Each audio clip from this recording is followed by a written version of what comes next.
নমস্কার। আজকে দেখাবো কিভাবে আপনি আপনার ফেসবুক আইডির পাসওয়ার্ডটা চেঞ্জ করে নেন। পুরনো একটা ফেসবুক আইডির পাসওয়ার্ড আপনি চেঞ্জ করতে চাইছেন, পাসওয়ার্ডটা মনে আছে কিন্তু কিভাবে চেঞ্জ করতে হয় আপনি জানেন না। তাহলে আজকের এই ভিডিওটা সম্পূর্ণ দেখবেন। আজকের এই ভিডিওতে দেখানো আছে স্টেপ বাই স্টেপ ফলো করে কিভাবে আপনি আপনার খুব সহজে ফেসবুক পাসওয়ার্ডটা চেঞ্জ করে নিতে পারেন। চলুন কথা না বাড়িয়ে ভিডিওটি শুরু করা যাক। প্রথমে আপনি আপনার ফেসবুক অ্যাপসটাকে অন করবেন। অন করার পরে দেখুন সবার উপরে যে থ্রি লাইনটা দেখতে পাচ্ছেন, আমার এদিকে বাম দিকে দেখাচ্ছে, আপনার ওখানে ডান দিকে দেখালেও দেখাতে পারে। তো এখান থেকে আপনি এই যে থ্রি লাইনটায় টাচ করবেন। থ্রি লাইনটায় টাচ করার পরে দেখুন নিচের দিকে দেখুন এই যে সেটিং অ্যান্ড প্রাইভেসি বলে যে অপশানটা আছে, এই সেটিং অ্যান্ড প্রাইভেসি অপশানটায় টাচ করবেন। টাচ করার পরে দেখুন আবার সবার ওপরে এই যে সেটিং অপশানটা দেখতে পাচ্ছেন, এই সেটিং অপশানটায় টাচ করবেন। টাচ করার পরে দেখুন আপনার সামনে এরকম একটা পেজ ওপেন হবে। দেখুন সবার ওপরে এই যে অ্যাকাউন্ট সেন্টার বলে যে অপশানটা আছে, এই অ্যাকাউন্ট সেন্টার অপশানটায় টাচ করবেন। টাচ করার পরে আপনার সামনে এরকম একটা পেজ ওপেন হবে। দেখুন সবার উপরে এই যে পাসওয়ার্ড অ্যান্ড সিকিউরিটি বলে যে অপশানটা আছে, মানে আপনার প্রোফাইল ফটোর নিচে পাসওয়ার্ড অ্যান্ড সিকিউরিটি বলে যে অপশানটা আছে, এই পাসওয়ার্ড অ্যান্ড সিকিউরিটি অপশানটায় টাচ করবেন। টাচ করার পরে দেখুন এখানে এতগুলো অপশান দিয়েছে। দেখুন সবার উপরে চেঞ্জ পাসওয়ার্ড বলে যে অপশানটা দেখতে পাচ্ছেন, এই চেঞ্জ পাসওয়ার্ড অপশানটায় টাচ করবেন। টাচ করার পরে দেখুন এখানে আপনার প্রোফাইল ফটো আর প্রোফাইলের নামটা দেখাবে। এখানে আপনার নামের জায়গায় আরেকবার টাচ করবেন।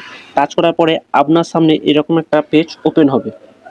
তো এখানে দেখুন সবার উপরে লেখা আছে চেঞ্জ পাসওয়ার্ড। এখান থেকে আপনার পাসওয়ার্ড চেঞ্জ হয়ে যাবে। দেখুন সবার প্রথমে ওপরের যে ঘরটা আছে, এই ঘরটায় আপনি প্রথমে এখন আপনার যে পুরনো পাসওয়ার্ডটা আছে, এই পাসওয়ার্ডটা ওই প্রথম ঘরটায় দিয়ে দেবেন। দেওয়ার পরে দেখুন নিচে এই যে নিউ পাসওয়ার্ড, এই নিউ পাসওয়ার্ডের জায়গায় আপনি এখন নতুন করে পাসওয়ার্ডটা দেবেন। পাসওয়ার্ডটা এরকম ধরনের দেবেন, দেখুন কিছু সংখ্যা ছটা, মানে ছটা কম করে ছটার ওপরে সংখ্যা প্লাস কিছু অক্ষর, ইংরেজি অক্ষর হোক বাংলা অক্ষর হোক, যেটা আপনি রাখতে চাইছেন সেই রকমভাবে পাসওয়ার্ডটা তৈরি করবেন। সাথে এই যে ব্র্যাকেটের মধ্যে এই যে চিহ্নগুলো দিয়েছে দেখছেন, এই চিহ্নগুলো আপনার পাসওয়ার্ডের মধ্যে কিছু ব্যবহার করবেন। সব চিহ্ন ব্যবহার করতে হবে না, একটা দুটো চিহ্ন ব্যবহার করলেই হবে। তো এই চিহ্নগুলো মোটামুটি আপনার পাসওয়ার্ডের মধ্যে, নতুন পাসওয়ার্ডটার মধ্যে ব্যবহার করবেন।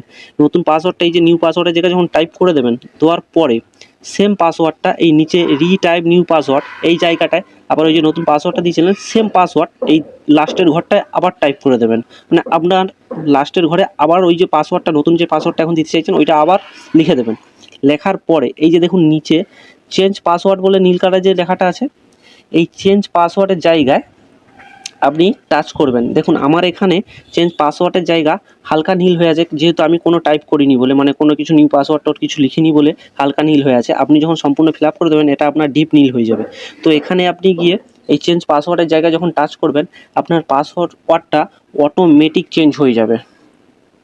আর আপনি যদি চান আপনার পাসওয়ার্ডটা যদি অন্য কোনো ডিভাইসে লগ ইন থাকে, সেগুলো যদি সঙ্গে সঙ্গে লগ আউট হয়ে যায়, পাসওয়ার্ড নতুন পাসওয়ার্ড দিয়ে খুলতে হয়, তাহলে যখন আপনি চেঞ্জ পাসওয়ার্ডটায় টাচ করবেন, টাচ করার আগে এই দেখুন এখানে এই যে ঘরটা দেখতে পাচ্ছেন, এই ঘরটায় টিক চিহ্ন করে দেবেন।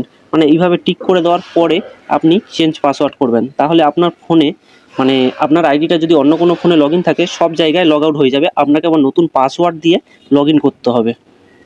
যদি আপনার একটু হেল্প হয়ে থাকে বা একটু কাজে লেগে থাকে, তাহলে ভিডিওটিকে একটা লাইক এবং একটা কমেন্ট, আর চ্যানেলে যদি আপনি নতুন হয়ে থাকেন তাহলে চ্যানেলটিকে অবশ্যই সাবস্ক্রাইব করবেন।